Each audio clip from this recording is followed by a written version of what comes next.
Hi, everybody. Hello. Man, we haven't been here for so long. We're missing you guys. I know, this is so weird. I keep looking at the screen. We have a screen on the right.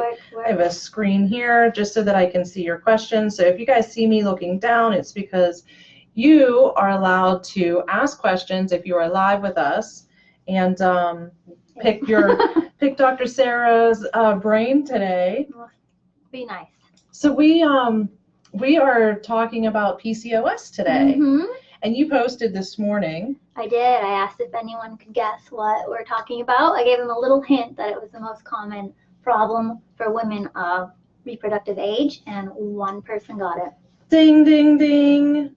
You didn't win anything, but we're super excited you got it. You won a smile. Yes. Okay, so let's talk PCOS. I'm trying to get my phone set up so that... It's not showing up, is it? It's not showing up yet. We are live, right? How about if somebody gives us a hi just to show that you guys can see us? Somebody did. Yes. Okay. I don't know why you'd think I would get a notification that doesn't even show we're live. And I just, so as we're doing this, as we're talking, if you guys have questions, we would love to hear from you. Dr. Sarah loves being put on the spot. But if you guys, oh, here we go. It's just that it didn't pop up. So, all right. Sorry, guys. Okay. So tonight we're talking PCOS. If you guys don't know us, my name is Jamie Weiland, and I get the pleasure of working here at Integrative Health and Wellness.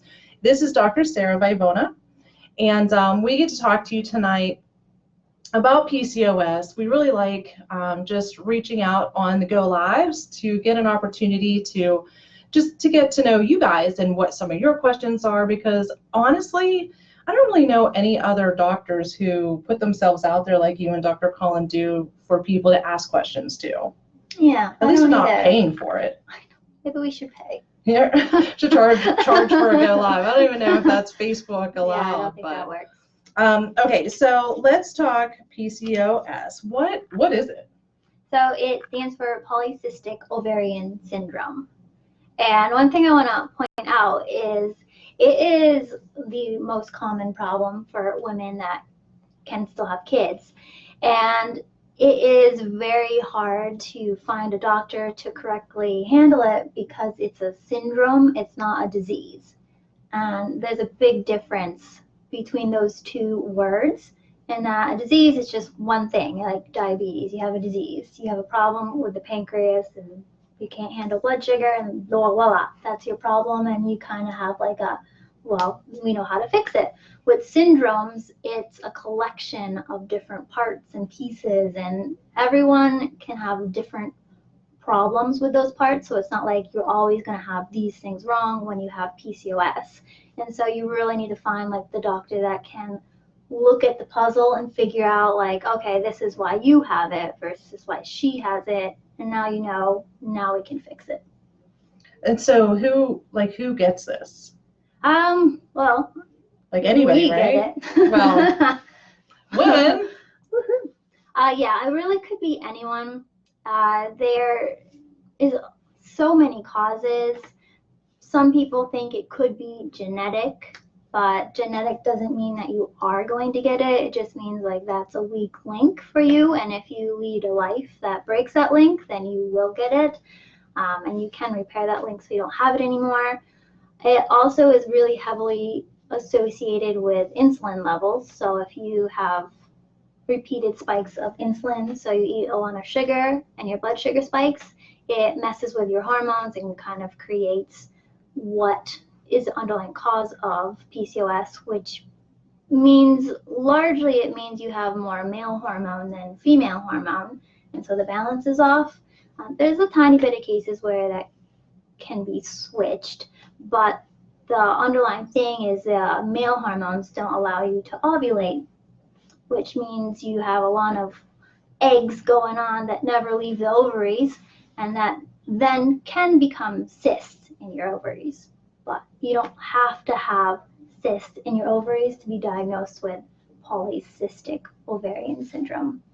And then I would assume that just because you're saying that, then having cysts in your ovaries does not mean that you have PCOS either. Correct. Yeah, there's a lot of different kinds of cysts.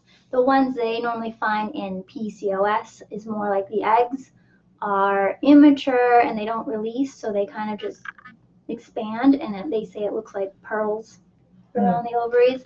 But you could have other types of cysts going on there. You could have the creepy one, which you kind of like almost, it's called a demoid cyst, I believe. And it's like you grow like hair and teeth and things in there, but that's rare. I mean, most people don't have that, but you can. It's very interesting. So I really don't know the answer to this, but I'm super curious. You said about it being genetic. Right. And I know whenever you come in here, you guys test a lot of things that most doctors would send you to a specialist for. You know, like you have to go to a specialist for this, a specialist for that, a different doctor for that. And so my question is there a way for you guys to determine if somebody has PCOS, can you test them to find out if it is from a genetic? Well, at that point, it doesn't matter. Because you have it. Right. Okay. Right. So genetics, there's only like a handful of genes that you can't change, and that'd be like your skin color, your hair color, your eye color. You can't change them no matter how hard you try. You're going to have the same color basically. And then everything else you can change. So you can change your weight, you can change your organs. Like you could have grandmother, mom have thyroid problems, and you're then might be genetically more likely to have a thyroid problem because they have all sucky thyroids basically. But you can lead the life that strengthens your thyroid, or you can lead the life that makes it sucky like your family. And the same thing with PCOS is either it could be a genetic component where you have this chance because you have weak endocrine organs or pancreas or anything else, that if you allow that to break, then it becomes a problem. Where if you don't, it will never become a problem. It's crazy to me to hear you say that we can, it's like you speak as if we have an option to correct something, where like our society is so focused on like if it's a genetic thing, well, you might as well just give up. There's nothing you can do about it. You're just doomed because that's just genetic for you. And sorry that you came from that line of ancestry that you got that. So thank grandma for that, right? But you're really speaking as if I have a genetic something in my line, I have responsibility. Like there's a responsibility on me to change that. Like it's a possibility that I could do something to break that. Yeah. That chain. Yeah. Yeah. Because most of the problems or diseases that we have today aren't like. There's some that are like, we have some patients that genetically they don't have something, and it's like a gene, and things like that. Yeah, you can't change that. But things like thyroid and PCOS and even pancreas and all these other things, you can affect. And I believe it's mainly because like our lifestyle nowadays. If you just live a normal lifestyle, you are gonna probably break that branch of that weak gene. I mean, we don't eat an excess of vegetables here in America. If we did, we wouldn't have all our problems. And I mean, you have a lot of videos on YouTube that talk about food eating. And I mean, I am at the front desk, so I hear a lot of our videos playing all day. And most of the time I tune them out, but there are certain ones that just always speak to me. And there's a food one on there where you talk about how there's no way, like you even, as well as you eat, you even have a hard time getting all of the veggies in that you should have in a day. Yeah. So, but when you come here, you guys, it's so nice because you guys work with people in steps. Yeah. So like, I love it because I'm very Western taught, right? Mm-hmm. And like in society, like I have eaten most of my life a very convenient lifestyle. Like most people. Right. And like here, I mean, most like I've been here for over a year. I feel like I'm such a slow learner because you guys are like training me to think of convenience in such a different way as far as like having things ready and learning that really changes how I work. It does. Like, it's amazing Yeah. the impact food has on our health and how we feel. Yeah. Well, more people need to create healthy fast food restaurants. You know, like a health store that is healthy McDonald's fast food version. And so one of the things, because a lot of your patients, like you and Dr. Collin, do the same thing. Right. Went to the same school, you treat the same way. Right. But they're different. So this is not just a random topic for you. No, I love babies. I love helping women who haven't been able to have children. It's very fulfilling. I love all the baby snuggles afterwards, and PCOS is one of the leading causes of infertility in women. And I see it in a lot of my patients that come in with infertility as a symptom. And it's really rewarding to correct it and see their little babies. Duh. So I know, like, okay, so I'm going to backtrack for a minute because a lot of times, like, my one girlfriend's on here, Debbie, and she says my sister, my niece, and my daughter, all three have PCOS. And I feel like, I mean, I have girlfriends who have struggled with this, and they're immediately told to get on birth control. Yeah. Usually it's like anything, like birth control seems to be fixes everything, right? Everything. So yeah, that's one of the things, like with PCOS, normally you would see it probably at your gyno appointment maybe. And even then, if you went the Western route, the traditional route, you then have to actually find a doctor that kind of specializes in PCOS, or not necessarily PCOS, but endocrinology, to even be able to like correctly identify what's going on. But even then, their treatment options are birth control pill, progesterone pills or creams. They have Metformin. They're going at it from more of the insulin side of things. And they're all just not fixing the problem, in that you have an imbalance in hormones, and throwing more hormones on isn't going to fix the imbalance. And it might help symptom-wise if you're someone like has heavy bleeding or anything like that. Sometimes birth control can help the heavy bleeding, but it's not actually fixing up the problem. And then as soon as you stop, it comes back. And whenever you give your body any sort of hormone, whether it's natural or chemical, you're basically telling your body, hey, stop making these hormones, whatever little bit you're making, because your body's smart. Why would it make hormones when you're giving it hormones? And it's like, which then all your it's lazy. It's lazy. Like, it's a smart lazy. Like, like, I don't need to make that. I'll just quit. Someone's gonna come in and kind of like sweep my floors a little bit. I'm not gonna go and sweep my floors Good after. To know. You know, even if they don't sweep them very well. But your endocrine system is like uterus, ovaries, adrenals, pancreas, thyroid, hypothalamus, pituitary, all of them. They all talk to one another. And you can't mess with one without messing with all of them. So if you give yourself birth control pills, you're going to mess with them all. And the problem might not even be in like the uterus ovary region. It could be adrenals, it could be pancreas, it could be thyroid. So somebody says my daughter was found, her daughter's PCOS was found because of dark marks on her neck. They sent her to an endo at Children's and they diagnosed. They want to do metformin, which is what you were just talking about. But she said no. So what can she do?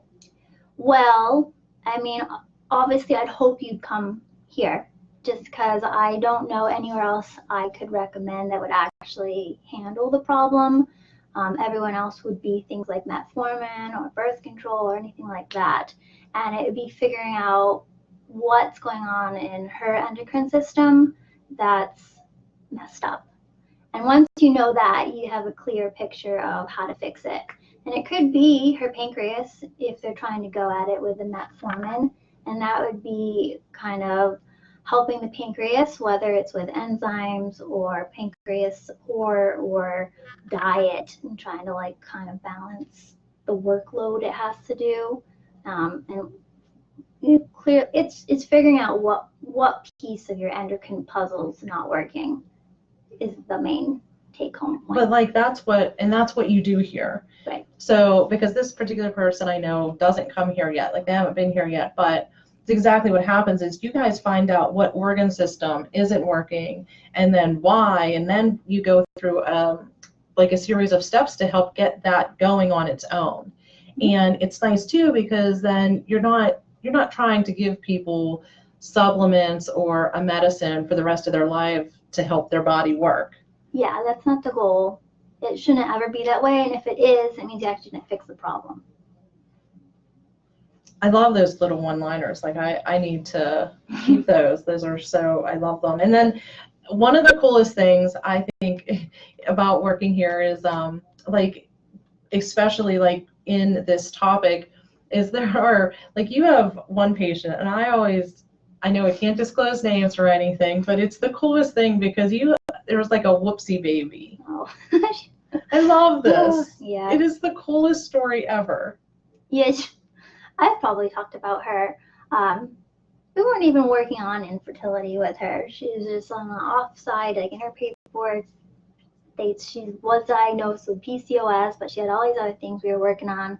And like she didn't even address it with you because she had totally just accepted the fact that she wasn't able to have a baby. She was just not, it just was not in. Fine with it, you know. So why bother telling the doctor? Because I'm fine with that. Yeah. Love yeah, it. or at least I didn't know to tell her to watch out because you will be fixed one day and then you have the potential of having a kid. And so needless to say, she has a beautiful kid. She has this beautiful girl that we get blessed with whenever they come in. And you treat her, obviously you treated mom before she even got pregnant so that she was healthy enough to get pregnant. And then during pregnancy, you treated her. Mm-hmm. And now you're treating baby. Yes, treating baby.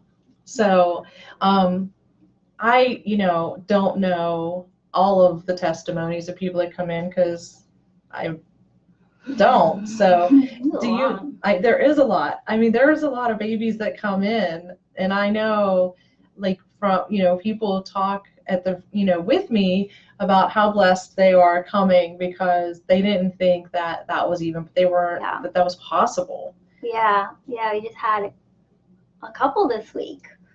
One that's still pregnant. One of my first ones had cysts so bad that every so many months she'd be in the ER from the pain of them, and now she has, I think it must be 2 or 3 year old. One had some other things going on with mom and dad, and so we combined it with IVF, but she wasn't able to hold IVFs beforehand, and now she has beautiful twins. And it's just, babies are my favorite. She like lights up with the babies.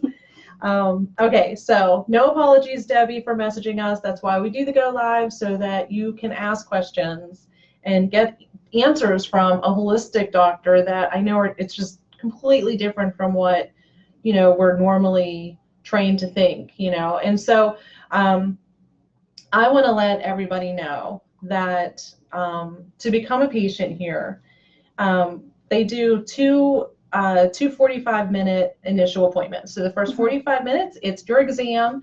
So you'll get a chance to talk with Dr. Sarah or Dr. Colin about what symptoms you're experiencing, and then they'll do a series of testing on you. The second appointment is within a week of that one. It's where I call it the fun appointment. You get to come in and you get to find out what the doctors think is causing your symptoms, if they think they can help, because if they cannot help you, I'm telling you, they tell you. I mean, I've seen them tell, not a lot, but they have told people there's really nothing I can do for you. It's just amazing that they don't string you along and with this long process and not get you any help. I mean, there were times you guys have looked at me where I just needed confidence. I needed you to tell me, like, no, really, we can help this, because I just needed some support every day about it. But it works when you trust them. And so that one's a cool one, like the appointment. And then, you go through a treatment plan. Right, we do. It's all individual. I mean, there's no cookie cutter. You're all different. So you all have different endocrine organs too. So it's fun. I like the exam. It's a fun puzzle to figure out. I get excited each time because it's different and it's like, okay, what do we got to fix first? And it changes, right? Mm-hmm. I'm glad because it'd be the most boring job if it was the same every time. So I'm glad you're all different.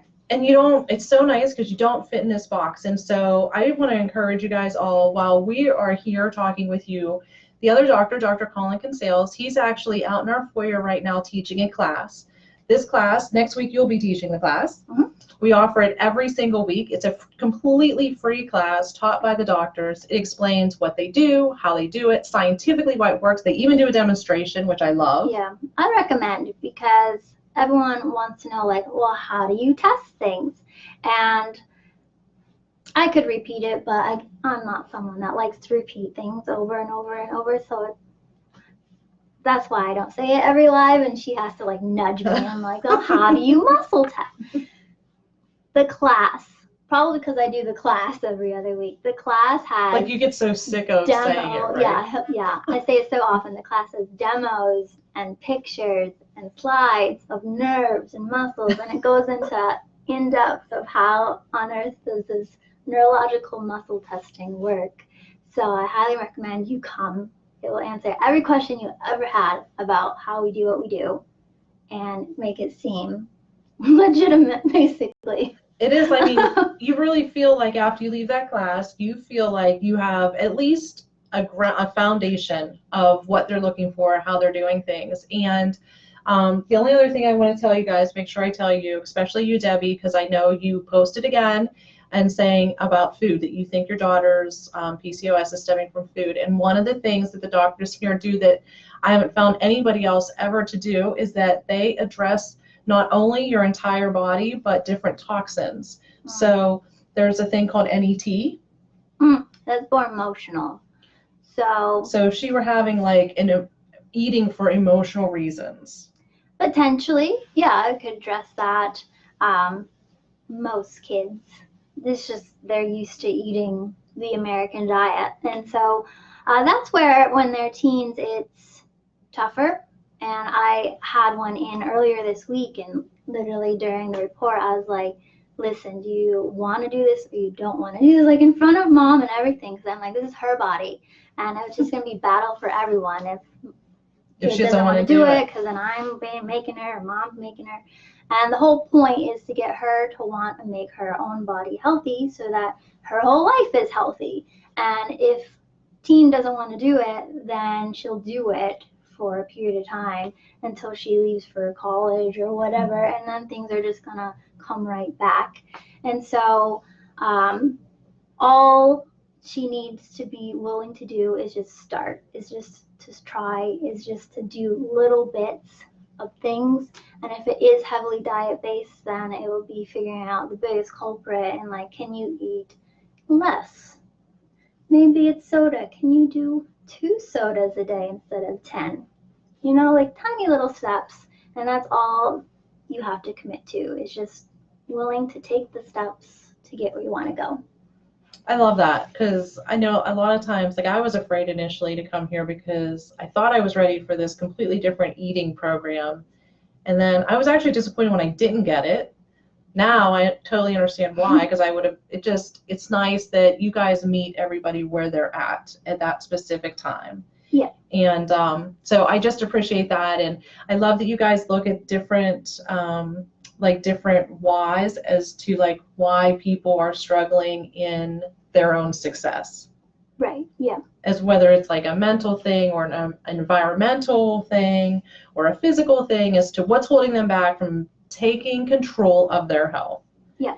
And then helping them through that. So I completely agree with you. Of course, you guys just, if you want to get a better understanding, I always recommend the class on Wednesday night.